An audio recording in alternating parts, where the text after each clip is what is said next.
Hello दोस्तों, आज हम बात करेंगे यदि किसी व्यक्ति को कोलेस्ट्रॉल की प्रॉब्लम है तो कौन कौन सी ऐसी कॉमन गलतियां होती है इसकी दवाओं में जो काफ़ी लोग करते हैं। इस एस्पेक्ट को हम समझने का प्रयास करेंगे। ऑब्वियसली डिस्कशन का पर्पज़ यही है कि ये गलतियां हम ना दोहराएं ताकि कोलेस्ट्रॉल की दवाओं लेते समय हमें कॉमन प्रॉब्लम्स ना आए या मैनेजमेंट में इश्यूज़ ना हो। इसलिए इसकी गलतियों को समझना अनिवार्य है। टॉपिक पर जाने से पहले जो लोग हमारे चैनल पर नए हैं उन्हें रिक्वेस्ट करूँगा कि चैनल को सब्सक्राइब करें, वीडियोस को लाइक करें, शेयर करें, फॉलो करें, कमेंट करें, पूरा देखें। टॉपिक बहुत ही इंपॉर्टेंट है, आपको किसी भी और चैनल पे नहीं मिलेगा, इसे अंत तक देखिएगा। चलिए शुरू करते हैं इंपॉर्टेंट वीडियो। सबसे पहला ये है कि कोलेस्ट्रॉल की कई बार दवा स्टार्ट ही नहीं होती है, ये एक बड़ा इशू रहता है। ऑब्वियसली लाइफस्टाइल मॉडिफिकेशन का अपना रोल है, लेकिन हर केस में वो एप्लीकेबल हो ऐसा ज़रूरी नहीं है। काफ़ी केस में ऐसा हो सकता है कि लाइफस्टाइल मॉडिफिकेशन या खाने पीने का ध्यान रखने से, एक्सरसाइज करने से कोलेस्ट्रॉल पूरा कंट्रोल ना हो पाए। वैसे केस में यदि आप सिर्फ दवाइयों को बंद करके अगर आप सिर्फ खाने पीने पर ही फोकस करते रहोगे तो अक्सर कंट्रोल ही नहीं होगा। तो ये काफ़ी कॉमन मिस्टेक है कि सालों साल कोलेस्ट्रॉल की दवा स्टार्ट नहीं होती है। अगला कॉमन मिस्टेक है कि दवा स्टार्ट होती तो है लेकिन बहुत कम डोज पे दी जाती है। ज़्यादातर लोगों को लगता है कि हाई डोज दवा देंगे तो ज़्यादा साइड इफेक्ट होगा, और खासकर जो हाई रिस्क पेशेंट है जैसे हार्ट अटैक के पेशेंट, डायबिटीज़ के पेशेंट और हाई एलडीएल वाले पेशेंट्स, वहाँ पे रिकमेंडेड है कि उनको हाई डोज स्टार्टिंग मिलना चाहिए। लेकिन कॉस्ट कंसर्न के और साइड इफेक्ट के कंसर्न की वजह से खासकर डेवलपिंग कंट्रीज जैसे इंडिया में ज़्यादातर लोग को डोज अंडर ही या कम ही दिया जाता है। गाइडलाइंस की अगर आप माने तो ज़्यादातर लोग को lifetime high dose cholesterol कम करने वाली मेडिसिन देना चाहिए, और बहुत ज़्यादा कोलेस्ट्रॉल कम होने से भी कोई सिग्निफिकेंट साइड इफेक्ट ज़्यादातर केस में नहीं आता है। इसलिए माना जाता है कि इसको लाइफ टाइम देना चाहिए, लेकिन अक्सर ये मिस आउट हो जाता है या नहीं दिया जाता है। मैं खुद भी बहुत सारे पेशेंट में नहीं देता हूँ कॉस्ट कंसर्न की वजह से, क्योंकि हाई डोज मेडिसिन में एक तो साइड इफेक्ट्स भी होते हैं और कॉस्ट भी तो होता है, जिसको पेशेंट कई बार बेयर करने को ज़िंदगी पर तैयार नहीं होता। अपने यहाँ पे 80-90% पेशेंट ज़्यादातर पुअर होते हैं जो कि दवाइयाँ अफोर्ड ही नहीं कर पाते हैं। तो वैसे केस में कोई कॉस्टली मेडिसिन लाइफ टाइम उनको देना बड़ा मुश्किल होता है। इसके अलावा कई बार मेडिसिन का साइड इफेक्ट का फियर रहता है। कोलेस्ट्रॉल की दवा वैसे कोई सिग्निफिकेंट साइड इफेक्ट ज़्यादा नहीं करती है, लेकिन कई लोग को मसल पेन का, लिवर का, किडनी का डैमेज का थोड़ा इशू रहता है। इसकी वजह से कई बार छोटे छोटे पेन्स या प्रॉब्लम्स की वजह से भी मेडिसिन मिस आउट हो जाती है, बंद हो जाती है, या ऑल्टरनेटिव्स को ढूंढा जाने लगता है बिना ये देखे कि ये पेन जो हो रहा है वो स्टैटिन की वजह से हो रहा है या कोई और कारण भी हो सकता है। तो इसकी वजह से भी कई बार कार्डियोवैस्कुलर रिस्क बढ़ जाता है। कई बार मेडिसिन को बंद करके रीअसेस करना चाहिए, फिर से स्टार्ट करके देखना चाहिए कि पेशेंट डोज टॉलरेट कर रहा है कि नहीं, डोज एडजस्टमेंट करके देखना चाहिए।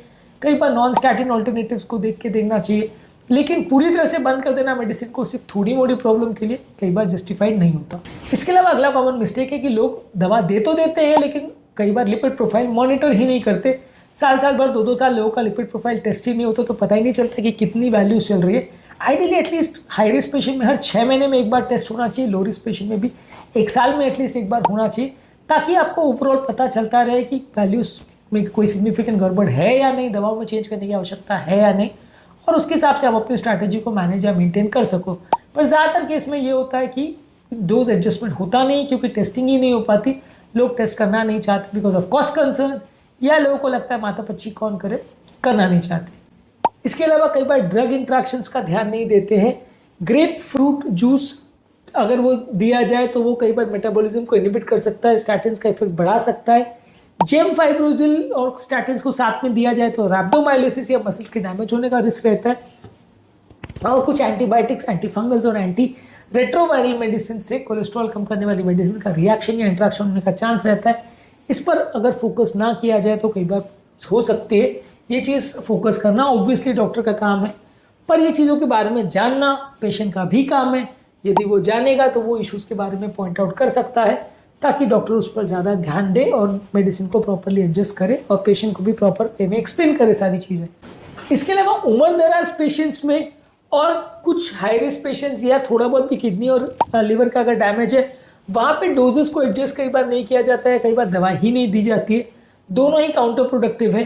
अगर पेशेंट को आपने दवा ही नहीं दी तो दवा का फ़ायदा नहीं मिलेगा, और बहुत ज़्यादा डोज दे दिया तो नुकसान भी हो सकता है। तो लिवर किडनी के डैमेज वाले पेशेंट्स में और उम्र दराज एल्डरली या बहुत दुबले पतले या कमज़ोर पेशेंट्स में भी कई बार दवाइयों के डोज एडजस्टमेंट में अक्सर इश्यूज़ होते हैं, जिसको प्रॉपरली मैनेज नहीं किया जाता तो पेशेंट को प्रॉब्लम्स आती है। इसके अलावा जो स्टैटिन के बदले जो मेडिसिन आती है, जैसे एजेटिमेब आती है, एम्पेडोइक एसिड आती है, PCSK9 इनहिबिटर्स आता है, ये मेडिसिन अगर आप नहीं देते हो पेशेंट को उसके बदले और स्टैटिन भी बंद कर देते हो तो कोलेस्ट्रॉल का कंट्रोल प्रॉपर नहीं होता और लॉन्ग टर्म प्रॉब्लम्स आती है। तो इसलिए पेशेंट को कई बार उसके ऑल्टरनेटिव्स देना फ़ायदेमंद रहता है, जिससे पेशेंट्स को सिग्निफिकेंट मसल पेन और ये सारे इश्यूज कम हो सकते हैं और कोलेस्ट्रॉल कंट्रोल भी बेटर मैनेज हो जाए, पेशेंट को बिना दवा बंद के काम चलता रहे। तो इसलिए इसके ऑल्टरनेटिव्स पर भी अक्सर ध्यान देना ज़रूरी है। ये थोड़े से कॉस्टली आते हैं और कई बार उतने इफेक्टिव नहीं रहते, इसलिए ज़्यादातर लोग डॉक्टर्स बंद ही कर देते हैं, देते ही नहीं है, जो कि गलत है। मेडिसिन भी देख के अगर पॉसिबल हो तो दूसरी मेडिसिन को एटलीस्ट ट्राई ज़रूर करना चाहिए।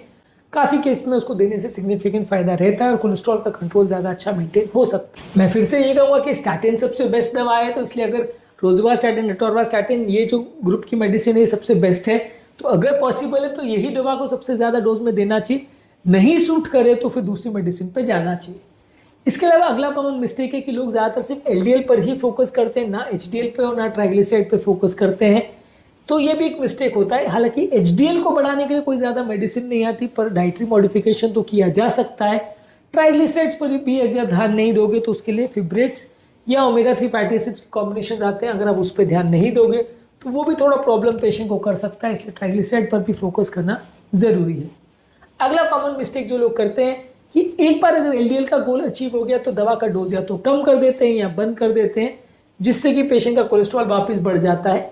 एक चीज़ जानना और समझना ज़रूरी है कि ये दवाइयाँ कोलेस्ट्रॉल लेवल्स को टाइम बिंग ही कंट्रोल करती है, टेम्पररी कंट्रोल करती है, परमानेंट ठीक नहीं करती। तो यदि आप इसको अचीव होने के बाद दवाइयों को बंद कर दोगे तो फायदे के बदले नुकसान होगा और पेशेंट को लॉन्ग टर्म कोलेस्ट्रॉल वापस उतना ही पहुंच जाएगा जितना पहले था। तो इसलिए दवाइयों को बंद करना या कम करना बिना डोज को चेक किए गलत है। अगर डोज ज़्यादा हो रहा है तो डेफिनेटली कम करिए, पर बिना देखे आपने बंद कर दिया, कम कर दिया तो नुकसान हो सकता है। इसके अलावा डाइटरी सप्लीमेंट्स भी कई बार मिस यूज़ किए जाते हैं, जैसे कि red east fish oil, plant sterols.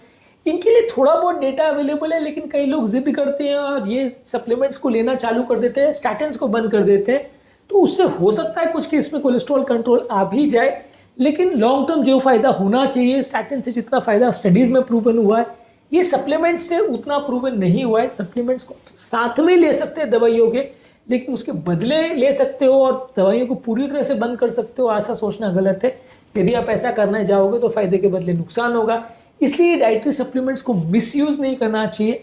Doctor से डिस्कस करके उनको दवाइयों के साथ में ले तो ज़्यादा अच्छा है। दवाइयों के बदले बिना पूछे लेंगे तो नुकसान हो सकता है।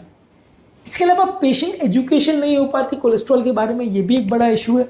पेशेंट को दवाइयों के अलावा लाइफस्टाइल चेंजेस क्या करने हैं, दवाओं के साइड इफेक्ट्स क्या हो सकते हैं, लाइफस्टाइल मॉडिफिकेशन क्या करने की आवश्यकता है, ये सारी चीज़ों के बारे में प्रॉपर जानकारी होना चाहिए। ये सारी जानकारी नहीं होना अक्सर पेशेंट के लिए नुकसानदायक होता है और पेशेंट उसमें फिर जब गलती करता है तो प्रॉब्लम्स होती है। इसलिए पेशेंट को प्रॉपर जानकारी होना कि उसको कौन सी दवाइयाँ चल रही है, किस कारण से चल रही है, क्या इफेक्ट साइड इफेक्ट्स है, ये अत्यंत ज़रूरी है। इसके अलावा लाइफस्टाइल चेंजेस पर पेशेंट फोकस नहीं करते, क्या डाइट, क्या वेट रिडक्शन, क्या स्मोकिंग सेसेशन, क्या अल्कोहल सेसेशन, ये सारी चीज़ों पर जानकारी नहीं होती और लोग फॉलो नहीं करते।